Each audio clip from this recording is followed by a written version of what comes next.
आणि दुसरी गोष्ट तुम्हाला सांगतो, अण्णाभाऊ साठेंचे बंधू शंकर भाऊ साठे, लाईव्ह करायला का कोणी लाईव्ह मध्ये दाखवा, हे सगळ्या मांगा इथल्या महाराष्ट्रातल्या सगळ्या मांगा महाराणी बघितलं पाहिजे. अण्णाभाऊ साठेंचे बंधू शंकर भाऊ साठे यांची मुलाखत शरद गायकवाड नावाच्या मांगाच्या विद्वानाने घेतली.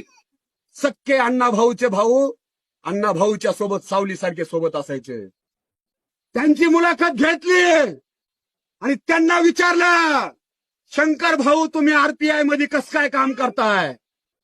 त्यावेळेस शंकर भाऊ साठे त्या शरद गायकवाडला म्हणाले, शरदराव, अण्णाभाऊ साठे शेवटच्या क्षणाला मरायच्या अगोदर मला म्हणले, आपला लय छळ झाला, इथून पुढे आपल्याला आंबेडकरी चळवळीत काम करायचंय शंकर भाऊ. त्या अण्णाभाऊनी सांगितलेलं.